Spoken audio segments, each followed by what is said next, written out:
매거진 Y 함께하고 계십니다. 자, 유한 씨, 제가 얼마 전에 어떤 뉴스를 보니까요. 요즘 돈의 흐름이 이 디지털 자산으로 쏠리고 있다라고 하더라고요. 올해 하반기 글로벌 가상자산 시장 가치가 처음으로 4조 달러를 넘어섰다고 합니다. 사실은 이 디지털 자산이라는 단어도 등장한 지 얼마 안 된 것 같은데 이렇게나 성장을 하고 있다니 많이 놀랐어요. 네, 사실 요즘 이 디지털 자산에 관심 없는 사람을 찾기가 더 어려운 것 그렇죠. 같아요. 저 역시 마찬가지고요. 경제 트렌드에 상당히 관심이 많은 편이거든요.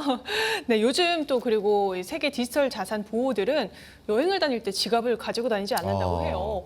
저 역시 작년에 네. 호주로 여행을 갔는데 식당에서 밥 먹고 나오는데 비트코인으로 결제를 받겠다라는 스티커가 있어서 너무너무 신기해서 사진도 막 찍었습니다. 맞습니다. 정말 전 세계적으로 많은 관심이 쏠리고 있습니다. 디지털 자산, 과연 어떤 것이며 우리가 또 알아두면 좋을 점들은 어떤 게 있을지 화면으로 준비해봤습니다. 만나보시죠. 얼마 전까지만 해도 물건을 사기 위해서는 꼭 현금이 필요했었죠. 지갑 속에 지폐나 동전을 넣어두고 필요할 때마다 꺼내서 물건값을 지불했었는데요. 지금은 이것의 등장으로 모든 게 바뀌었습니다. 바로 이 신용카드와 모바일 결제입니다. 하물며 요즘에는 이 신용카드가 모바일로 삽입되기 시작하면서 더 이상 지갑이 필요 없기도 하고 또 핸드폰 하나면 모든 것이 해결되는 시대가 왔는데요. 그리고 최근 들어서는 더 발전한 이 디지털 자산으로 인해서 경제 흐름이 바뀌고 있다고 합니다. 오늘은 이 내용 준비해봤는데요. 함께 만나보시죠.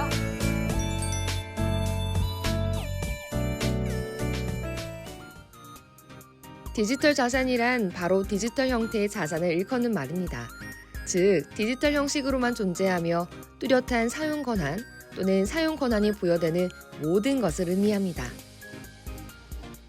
디지털 자산의 종류는 다양합니다. 디지털 형태로 저장된 저작물, 또 암호화폐와 같은 자산, 게임 재화 등 정말 무궁무진한데요. 언젠가부터 이 경제 얘기에 빠질 수 없는 디지털 자산. 그렇다면 현대인들은 이것에 대해 얼만큼 잘 알고 있을까요? 실제로 조사를 해보니 응답자의 95%가 가상자산에 대해 들어봤다고 대답했었죠. 이러한 가상자산에 대한 관심이 높아지면서 다양한 형태로 관심을 가지시는 분들이 많다고 합니다. 오늘 제가 만나볼 분 역시 그분 중 한 분이라고 하는데요. 그렇다면 함께 만나보러 가실까요? 언젠가부터 주식, 부동산만큼이나 뜨거운 관심이 집중되는 분야.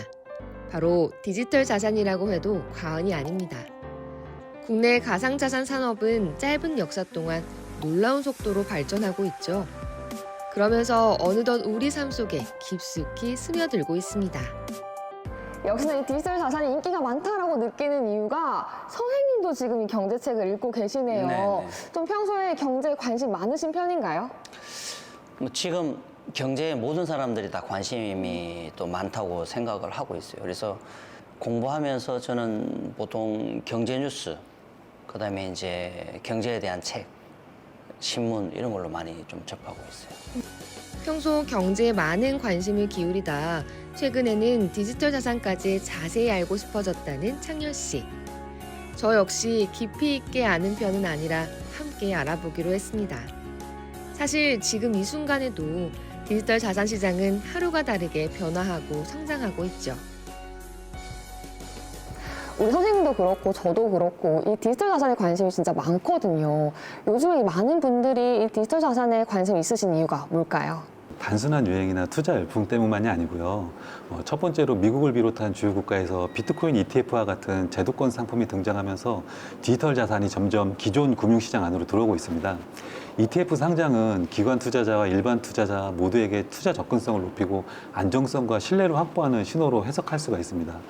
두 번째는 글로벌 금융시장의 불확실성이 커지고 인플레이션과 금리 등 경제 변수에 따른 전통 자산의 변동성이 커지면서 많은 투자자가 포트폴리오 다각화 수단으로 디지털 자산에 관심을 갖게 됐고요. 세 번째로 디지털 자산 시장은 24시간 거래가 가능하고 글로벌 유동성이 풍부하기 때문에 단기간에 발생할 수 있는 가격 변동과 기회가 크다는 점도 주목받는 이유입니다. 수많은 사람들의 시선이 쏠리고 있는 디지털 자산. 이 디지털 자산은 다양한 특징을 갖고 있죠. 그중 하나는 탈중앙화 및 확장성입니다. 디지털 자산은 블록체인 기술을 활용해 중앙기관 없이 거래가 이루어지며 새로운 형태가 계속 등장합니다. 또 24시간 내내 계속 변화하는데요. 이때 도움이 되는 게 바로 자동 매매 프로그램이라고 합니다. 그렇다면 이 자동 매매 프로그램이라는 게 정확하게 어떤 건가요?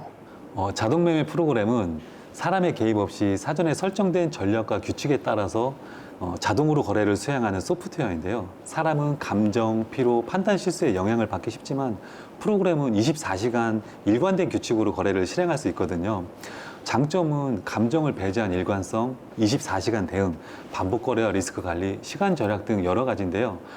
하지만 단점도 분명합니다. 검증되지 않은 프로그램이나 잘못된 전략은 손실로도 이어질 수 있습니다. 이야기를 들어보니까 그렇다면 안전한 프로그램을 골라야 한다는 건데 이 안전한 프로그램 고르는 방법은 어떤 게 있나요? 좋은 프로그램은 시장 상황을 다층적으로 분석하고 급변에도 대응할 수 있는 로직을 갖추고 있습니다. 백테스트와 실거래 검증을 통해서 실제 환경에서도 성과를 낼 수 있는지 확인이 필요합니다.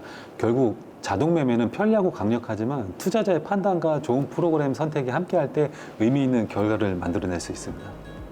물리적 한계를 어느 정도 극복하기 위해 등장한 것이 바로 자동 매매 프로그램. 이는 투자자가 사전에 설정한 조건에 따라 인공지능 또는 알고리즘이 매매 신호를 판단하는 시스템이죠. 그리고 거래를 자동으로 집행해주는 방식이라 합니다. 즉, 더 이상 화면 앞에서 시세를 살피지 않아도 된다는 특징을 갖고 있다고 해요. 하지만 이러한 프로그램을 사용하기 위해선 꼭 철저한 준비 과정이 필요합니다. 전문가의 교육을 받는 등 프로그램에 대한 이해도를 높여야 하죠. 오늘 상담 받아보셨잖아요. 네. 좀 어떠셨을까요? 프로그램이 좀 안정화를 추구한다는 의미에서 좀 제 마음이 좀 안정이 좀 되는 것 같고 조금 도움을 좀 받고 싶다라는 생각은 한번 해봤습니다. 우리 선생님처럼 이렇게 자동 매매 프로그램에 관심이 있으신 분들께 마지막으로 당부의 말씀 해주신다면요? 투자 시장은 본질적으로 제로섬 게임인데요. 누군가가 수익을 얻으면 누군가는 손실을 보거든요. 저희가 시장에서 배운 교훈은 안정성이 확보되지 않은 상태에서 수익을 추구하면 결국은 자산이 소진될 수도 있다는 것입니다. 가장 중요한 건 시장 흐름을 예측하려고 하기보다는 변화에 맞춰 대응하고 리스크를 관리하는 자세가 필요합니다. 자동 매매 프로그램이 아무리 성능이 좋아도 투자자가 전략과 로직을 이해하고 리스크를 관리해야 의미 있는 결과를 얻을 수 있습니다. 2025년 세계를 뜨겁게 달구고 있는 디지털 자산. 이를 보다 효율적으로 활용하기 위해서는 많은 노력이 필요하겠죠. 여러분들도 이 내용을 참고하셔서 현명한 결과를 얻으세요.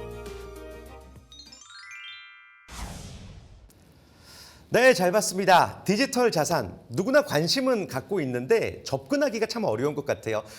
너무나도 어렵게 공부를 해야 되는 것 같아서 망설이고 있는 것 같습니다. 네, 맞습니다. 사실 기존에 없던 분야인 만큼 철저한 공부가 필요한데요.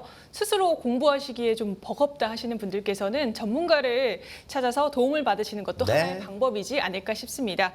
그래서 오늘은 이 분야의 전문가를 모시고 좀 더 깊이 있는 내용을 알아보도록 할 텐데요. 도움 말씀 주시기 위해서 김한희 이사님 나오셨습니다. 안녕하세요. 안녕하세요. 네, 이사님. 최근에 이 글로벌 시장이 디지털 자산으로 좀 떠들썩하잖아요. 네. 저는 이 하나의 경제 핵심 축이라는 생각이 드는데 이러한 흐름 어떻게 보실까요? 네, 맞습니다. 요즘에 세계 경제가 불안하다 보니까 사람들은 돈의 가치를 지켜줄 새로운 방법을 찾고 있는데요. 네. 주식이나 부동산처럼 전통적인 투자 방식만으로는 한계가 있다라고 생각하시는 분들의 관심이 몰리는 게 이제 비트코인 같은 디지털 자산입니다. 네. 특히 비트코인 같은 경우에는 발행량이 정해져 있다 보니까 인플레이션 걱정이 덜하다는 점이 매력적으로 작용하는데요. 결국은 많은 사람들이 미래의 안전자산으로의 가능성을 보고 움직이고 있다고 생각합니다. 그렇군요. 이 디지털 자산 시장의 성장과 함께 이 관련된 사업들, 관련된 분야들도 동반 성장하고 있는데 그 중에서도 이제 화면으로 만나본 자동 매매 프로그램 많이들 관심을 가지고 계십니다. 이 프로그램은 지금 어느 정도까지 발전 단계인가요? 최근 자동 매매 프로그램들은 기술적으로 많이 발전했는데요. 빅데이터 분석과 AI 덕분에 단순 지표 기반 매매에서 벗어나서 네. 이제는 시장을 다층적으로 분석하고 전략적으로 대응이 가능한 프로그램들이 등장했습니다. 그런데 이렇게 발전한 기술을 악용하는 사례들도 많이 있는데요. 네. 그 일부 기업들이 그 광고는 AI 기반 자동 매매라고 광고는 하지만 네. 실제로는 단순 반복 매매만 수행하거나 그리고 또 구독료만 받고 관리나 운용을 하지 않는 경우도 있고요. 중요한 거는 고객 자금을 고객 계정이 아니라 회사 측에 직접 입금하도록 하는 방식이라든가 네. 그리고 사설거래소에 고객 자금을 입금을 하도록 유도하는 방식은 위험하죠. 네, 고객 자금을 그 위험에 노출시키는 대표적인 사기 수법입니다. 네. 그래서 중요한 거는 프로그램을 단순하게 설치하고 맡기는 것에 의존하지 않는 것인데요. 내가 사용하고 있는 프로그램이 어떠한 전략과 로직을 갖고 운용되는지 정확하게 파악하는 것이 필요합니다. 그럼 예를 들면은 네. 변동성이 큰 시장에서는 청산 위험을 어떻게 관리하는지 그리고 어떠한 조건일 때 포지션에 자동으로 진입하고 종료하는지 반드시 이해하셔야 되는데요. 중요한 거는 프로그램을 선택하실 때는 단순하게 광고 문구가 아니라 백테스트와 실거래 검증 등 근거가 있는 프로그램을 선택을 하셔야 안전합니다. 그리고 무조건 수익을 보장한다고 약속하는 것은 좀 피하시고 실제로 검증된 로직과 안정성을 갖춘 프로그램을 찾아야 되는데요. 결국에는 자동 매매 프로그램은 도구일 뿐이라서 투자자의 이해와 판단 그리고 근거 있는 프로그램의 선택이 함께할 때 안전하고 의미 있는 결과를 거둘 수 있습니다. 네. 네, 말씀을 들으니까 이 투자자분들께서는 신중한 판단이 그렇죠. 무엇보다 중요할 것 같다는 생각이 듭니다. 아무래도 프로그램을 선택할 때 좀 나름의 기준이 있을 것 같은데요. 어떤 점을 가장 중요하게 보실까요? 자동 매매 프로그램을 선택할 때 가장 중요한 것은 그 신뢰성과 안정성인데요. 첫 번째로 회사가 투명하게 운영하고 있는지 네. 확인하셔야 되는데 중요하죠. 예를 들어서 고객 자금을 회사가 관리하지 않고 고객 계정, 고객 계좌에서 직접 운용되는지 확인하는 거 중요하고요. 그리고 두 번째는 단순하게 과거 수익률과 높은 수익률만 강조하는 곳들은 조금 주의하셔야 돼요. 리스크 관리 구조라 손실 제한, 백테스트 검증 등 안정성을 보여주는 자료가 있는 곳을 좀 확인하는 것도 중요한데요. 네. 결국 핵심은 수익보다는 자산 보호를 최우선으로 하는 회사와 프로그램을 선택하는 것이 가장 중요합니다. 네. 네, 투자 원칙과 리스크 관리의 중요성 다시 한번 되새겨보는 시간이었습니다. 오늘 도움 말씀 고맙습니다. 감사합니다.